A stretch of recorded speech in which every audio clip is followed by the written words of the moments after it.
안녕하세요. 우리 채널 오시기를 환영합니다. 일상생활 중인 평범한 유부녀예요. 저희 부부는 첫 결혼 기념일을 앞두고 있어요.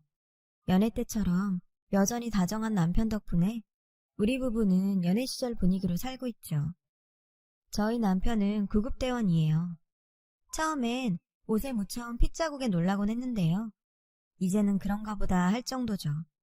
사실 직업이 직업이다 보니 여러모로 위험한 상황도 많이 발생해요. 음주운전 교통사고가 발생해서 현장에 출동했을 땐 술에 떡이 된 환자가 몸에 손대지 말라며 난동을 부려서 주먹에 맞아 얼굴에 시퍼런 멍이 든 채 들어오기도 했어요. 가족 입장에서 봤을 때 썩 좋은 직업은 아니죠. 그래도 남편이 어릴 때부터 꿈꾸던 일이기도 하고 힘들고 고대도 보람있어 하니까 묵묵히 남편 뜻을 따르고 있죠. 남편은 자기 몸도 힘들 텐데 휴일이면 우리 어디 놀러 갈까? 데이트 가고 싶은데 없어? 장모님이랑 같이 공원 가서 점심 먹고 데이트할래? 이러면서 저를 먼저 생각해줘요.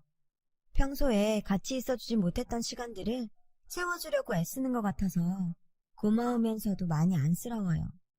그래서 저는 웬만하면 남편이 쉴 수 있도록 괜찮다고 거절을 하는 편이죠.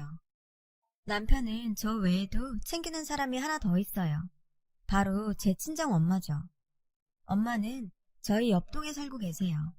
제가 결혼하면서 집을 나가게 돼서 지금은 혼자 살고 계시죠. 사실 결혼 앞두고 엄마 혼자 남기고 집을 나오는 게 너무 걱정되었어요. 뉴스를 보면 독거노인 고독사에 대한 기사가 많잖아요. 그런 뉴스를 볼 때마다 우리 엄마도 그렇게 되면 어떡하나 걱정을 많이 했죠. 그런데 남편이 먼저 저희 엄마를 모시고 살면 어떻겠냐고 하는 거예요.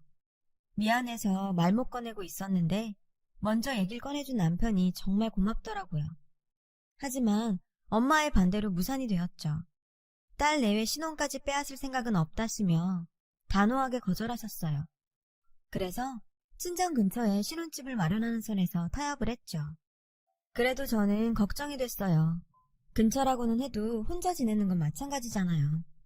이런 제 마음을 어떻게 알았는지 남편은 적적해 하실 엄마를 위해 말티즈를 선물로 사드렸어요.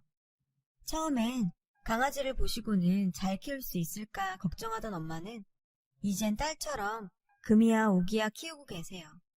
이쯤 되면 사위 사랑은 장모가 아니라 장모 사랑은 사위라고 할 만하겠죠. 사실 저와 엄마는 아주 각별한 사이예요. 운 없게도 아름답지 않은 가정사를 겪고 자란 덕분이죠. 엄마와 제가 같이 산 세월은 한 4, 5년 정도 되는 것 같아요. 저는 꽤 풍족한 집에서 외동딸로 태어났어요. 아빠는 할아버지 회사에서 일을 하셨죠. 대표 아들이라서 비교적 젊은 나이임에도 높은 직책을 맡고 계셨고요. 엄마는 결혼하고 1년 뒤 저를 낳았어요. 결혼 전 식당에서 조리사로 일을 하던 엄마는 결혼하고 바로 일을 그만두셨고 이후로는 살림과 육아에 힘쓰며 전업주부로 살게 되었죠. 제가 저희 집안의 첫 아이다 보니 저는 가족들의 사랑을 넘치게 받고 자랄 수 있었어요. 부모님뿐만 아니라 할아버지, 할머니도 첫손녀인 저를 무척이나 아껴주셨거든요. 그러던 어느 날 엄마가 떠나버렸어요. 4살 무렵이었는데 신기하게도 저는 그날의 일을 기억해요. 모르긴 해도 제가 가지고 있는 기억 중 가장 오래된 기억일 거예요. 그날은 여느 날과 마찬가지로 집에서 엄마와 시간을 보내고 있었어요. 다른 게 있다면 엄마의 옷차림이었죠. 평소와 달리 엄마는 외출복 차림으로 식탁 앞에 앉아 있었어요.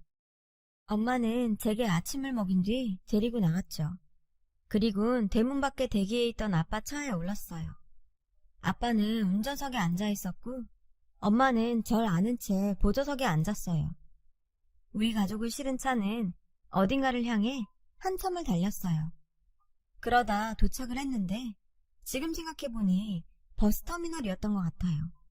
그곳에서 엄마는 저를 꼭 끌어안고는 말없이 한참을 그러고 있었어요.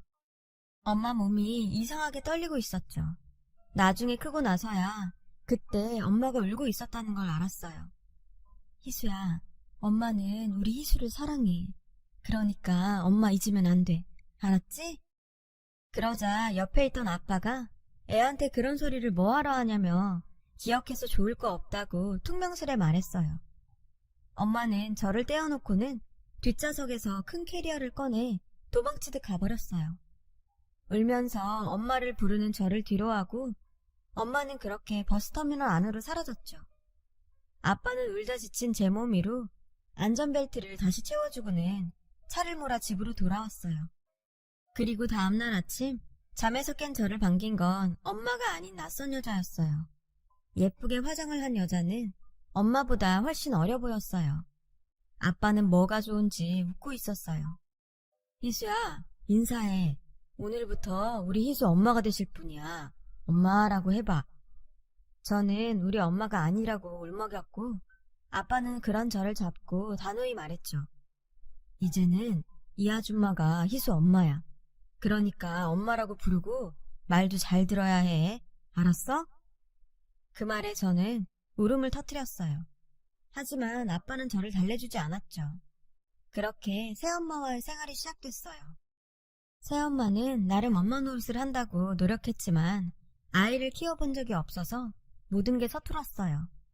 아빠가 도우미 아줌마를 고용해주고 나서야 상황이 조금 나아졌죠. 엄마를 찾으며 많이 보챘던 저는 시간이 지나자 이런 상황이 적응이 되었고 언제부턴가 새엄마를 엄마라고 부르게 되었어요. 5살부터 유치원도 다니며 친엄마를 잊기 시작했어요. 제가 7살이 되던 해에 새엄마가 임신을 했고 초등학교 들어가던 해에 동생을 낳았어요. 동생은 남동생이었어요. 아빠랑 할머니가 아들이 나왔다고 많이 좋아하셨습니다. 그런데 굴러들어온 돌이 박힌 돌을 뺀다고 동생이 태어나고부터 저를 대하는 새엄마의 태도가 미묘하게 달라지기 시작하더군요. 정확히 말하면 동생의 첫 돌 이후예요. 어느 순간부터 새엄마는 동생 기저귀 가는 것부터 분유를 타주는 것까지 제게 시켰고 제가 먹은 건 저보고 설거지를 하라고 했어요. 방 청소도 물론이었죠. 말 그대로 못된 계모가 된 거예요. 그 당시 저는 이미 새엄마를 엄마의 존재로 인식하고 같이 살았기 때문에 그런 태도는 정말 충격으로 다가왔어요. 새엄마는 남동생에게는 따뜻한 미소를 짓다가도 제게는 싸늘하게 대했어요. 뭐하고 서 있어? 들어가 숙제해. 공부하든가. 할 거 없으면 잠이라도 자. 늘 이렇게 날카롭게 소리를 질러댔어요. 하루는 동생이 너무 울길래 배가 고픈가 싶어서 이유식을 찾았는데 새엄마가 득달같이 달려와서 버럭 질러댔어요. 지금 뭐 하는 거야? 우리 애한테 아무거나 먹이려고? 그러다 내 애들 탈라면 네가 책임질 거야? 그 순간 깨달았어요. 아, 새엄마는 우리 엄마가 아닌 거구나. 그런 생각이 들자 친엄마가 너무 그립더라고요. 같이 산 시간은 새엄마가 더 길었지만 역시나 내 엄마는 친엄마뿐이었죠. 이런 일들은 아빠한테는 말할 수가 없었어요. 아빠는 회사 일로 바쁜 데다 무엇보다 새엄마는 아빠 앞에서만큼은 제게 천사 같은 엄마로 변했거든요. 아빠가 남동생에게 빠져있기도 했고요. 내가 결혼은 잘했지. 당신처럼 애들 잘 돌봐주는 사람이 어딨어? 아빠는 새엄마의 본 모습을 몰랐거든요. 이런 상황에 제가 새엄마 실체를 폭로한들 뭐가 달라지겠어요. 초등학교 고학년이 되면서 저는 방과 후 친구네 집에 가거나 도서관에 있다가 최대한 늦게 집으로 돌아가곤 했어요. 늦게 들어가면 늦었다고 타박을 하긴 했지만 그 정도는 참을만 했거든요. 고생을 하면 금방 애늙은이가 된다고 하더니 저도 그랬던 것 같아요. 중학교에 들어가면서부터는 제 목표는 1등이 아닌 독립이었어요. 정확히는 새엄마한테서 벗어나는 거였죠. 아빠는 새엄마처럼 저를 괴롭히지는 않았지만 점점 제게 무관심했어요. 떠난 아내가 남기고 간 딸보다는 사랑하는 현재의 아내가 낳은 아들이 더 소중했겠죠. 명절이나 가족 행사 때 친가에 가면 할머니 할아버지도 마찬가지였어요. 무관심이 더 아프다고 하잖아요. 그런데 저는 새엄마한테 너무 들볶여서 그런지 차라리 무관심한 게 낫더라고요. 독립을 하겠다는 목표로 공부를 하니까 성적이 쭉쭉 오르더라고요. 물론 제 성적에 관심 있는 사람은 아무도 없었지만요. 아빠는 단 한 번도 성적표 나왔냐는 말조차 하지 않았죠. 고등학교에서도 늘 전교 5% 안에 들었어요. 당연히 선생님들의 기대를 한몸에 받으면서 소위 명문대라고 불리는 대학교에 지원을 했죠. 남들은 공부만 해도 힘들다는데 저는 아르바이트를 병행하면서 공부를 했어요. 그런 저를 보며 친구들은 집도 잘 살면서 왜 그렇게 돈에 집착하냐고 했지만 전 그럴 수밖에 없었죠. 아빠가 다달이 넣어주는 용돈과 명절에 받은 용돈들도 모조리 저금을 했어요. 거기에 알바를 해서 번 돈까지요. 다행히 저는 지원했던 명문대에 합격을 했고 집에 가서 아빠한테 합격 통지서를 내밀자 놀라더라고요. 그럴만했죠. 제 성적도 몰랐으니까요. 우리 딸 합격한 거야? 이런 명문대에 지원했는지 몰랐는데 역시 우리 딸이네. 희수야 정말 고생했다. 아빠 우리 희수가 너무 자랑스럽다. 평소에는 관심도 없더니 명문대에 들어갔다니 우리 딸이라더군요. 그 모습이 정말 가증스러웠어요. 옆에 있던 새엄마는 못마땅해 했죠. 모르는 소리 말아요. 요즘은 4년제 졸업생 취업률이 더 낮다고요. 차라리 기술이나 배워서 취직하는 게 빠르지. 명문대는 무슨. 부러우면 지는 거란 말처럼 새엄마는 절대 지지 않으려 부럽지 않은 척을 해댔어요. 아빠, 저 기숙사 신청했어요. 안 되면 자취라도 할 생각이에요. 그래? 그런 거라면 걱정 마. 딸이 공부한다는데 이 아빠가 그 정도 못 해주겠니? 얼마든 말만 해. 아빠는 신이 나서 뭐든 다 해줄 것 같았어요. 기숙사 추첨에서 떨어진 저는 대학가 원룸에서 자취를 시작했어요. 학교가 본가랑 거리가 있다 보니 보기 싫은 인간들도 안 봐도 돼서 좋더라고요. 공부나 시험 핑계로 집에 안 가도 되니 제게는 이보다 좋을 수가 없었죠. 학교 생활은 꽤 즐거웠어요. 2학년 무렵 친구한테 소개받은 남자와 연애도 시작했고요. 그 사람이 바로 지금의 제 남편이에요. 남편은 동기 친오빠의 친구였어요. 저보다 연상이고 당시 막 구급대원이 된 사회 초년생이었죠. 주변에 의지할 사람이 없었던 저는 남자친구에게 많이 의지했어요. 든든한 오빠 같았거든요. 사귄 지 2년쯤 되던 어느 날이었어요. 남자친구 퇴근에 맞춰서 남자친구 일터로 가고 있었는데 문자가 왔어요. 남자친구가 보낸 문자였죠. 급한 일이 생겨서 그러는데 조금 기다려줄 수 있어? 저는 그러겠다고 하고 근처 카페에 있겠다고 했어요. 카페에 앉아 남자친구를 기다리는데 맞은편 빵집에서 남자친구가 나오는 게 보이더라고요. 손에 큰 케이크를 들고 있었죠. 남자친구는 통화를 하며 어딘가로 가더군요. 통화하는 내내 환하게 웃는 게 누가 봐도 의심스러운 상황이었어요. 그 모습을 본 순간 심박수가 빨라졌어요. 그리고 본능적으로 카페에서 나와 남자친구 뒤를 밟기 시작했어요. 들키지 않으려고 나름 조심하며 뒤를 쫓았어요. 한참을 따라가 보니 슬슬 다리가 아프더라고요. 그렇게 얼마나 갔을까? 둘러보니 낯선 동네에 들어와 있었어요.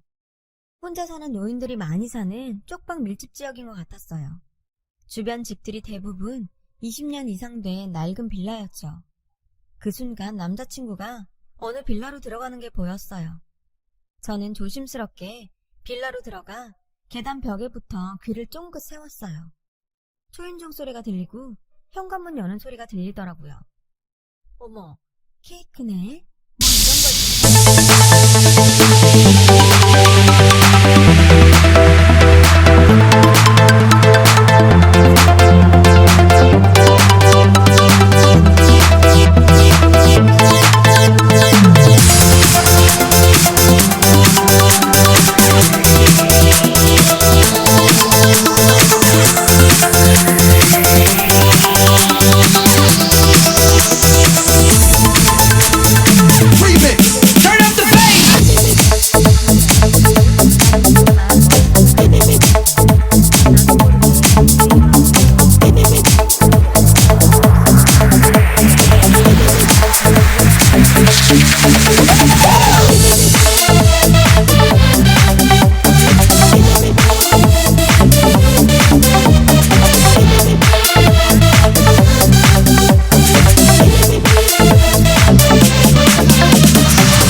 거지. 내가 그렇게 힘들게 살았어. 오빠, 그러니까 나 여기서 그냥 가도 뭐라고 할 사람 아무도 없어. 제 얘기가 끝나자 엄마는 눈물을 그치고 고개를 번쩍 들었어요. 정말 그 여자가 너한테 그런 짓을 했어? 네 아빠는 쥐뿔도 관심 없었고? 제게 다그치듯 묻더군요. 제가 고개를 끄덕이자 엄마는 못돼 처먹은 인간 같으냐고. 이럴 줄 알았으면 엄마가 널 데리고 나오는 건데 라고 말하며 울먹였어요. 무슨 소리야? 그럼 내가 엄마랑 같이 살 수도 있었다는 거야? 엄마는 고개를 끄덕였어요. 다 얘기해줄게. 일단 집으로 들어가자. 남자친구가 저를 잡아 끌었어요. 저도 못 이기는 척 집 안으로 들어갔죠. 방 2개짜리 작은 집이었어요. 자리에 앉자 엄마는 제가 모르던 지난날의 이야기를 들려주었어요. 이혼을 하게 된 이유와 과정을요. 네 아빠랑 그 여자의 외도 사실을 알게 된 건 내가 네 아빠 회사에 도시락을 가져다 주러 갔을 때였어. 너무 웃긴 게 직원들도 다 알고 있더라. 네 아빤 부끄러움도 모르는 사람이었어. 회사 내에서 지위가 있으니 대놓고 뭐라는 사람도 없었고 말이야. 회사 사람들이 나를 보던 그 치근한 눈빛들이 아직도 기억나. 비록 내가 고아에 가진 것도 없었지만 자존심은 있어서 네 아빠한테 이혼을 요구했어. 기다렸다는 듯이 그러자고 하더라. 대신 넌 못 준다면서. 내가 바람난 아빠 밑에서 내 딸을 살게 할 수는 없다고 하니까 그러더라. 이혼하면 무슨 능력으로 애를 키우고 가르칠 거냐고 하는데 그 말에 흔들렸어. 양육권만 넘기면 널 평생 공주처럼 키울 거라고 그러더라. 널 위해서라도 그러는 편이 낫겠다 싶었어.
안녕하세요.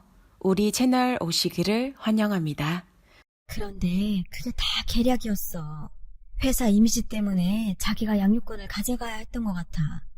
나는 그것도 모르고 엄마로서 네가 경제적으로 풍족한 집안에서 자라는 게 좋다고 판단했던 거고. 그래서 그렇게 떠난 거야. 이혼한 뒤 엄마는 여기저기를 떠돌며 닥치는 대로 일을 하며 살다가 지금은 이곳에서 동네 상가 청소를 하고 있다고 했어요. 전 지금까지 저만 힘들게 살았다고 생각했는데 엄마가 살아온 그간의 삶은 너무도 비참했어요. 얘기를 듣고 나니 엄마가 너무 가여워서 그대로 엄마를 끌어안고 엉엉 울었어요. 엄마도 같이 우셨죠. 그동안 엄마와 내 인생을 갈갈이 찢어놓은 아빠와 그 상간녀를 도저히 용서할 수 없었어요. 엄마, 내가 미안해. 난 엄마가 엄마 행복 찾아서 날 버렸다고 생각했어. 처음엔 엄마가 그리웠다가 언제부턴가는 믿고 원망스러웠어. 엄마가 힘들게 산 것도 모르고.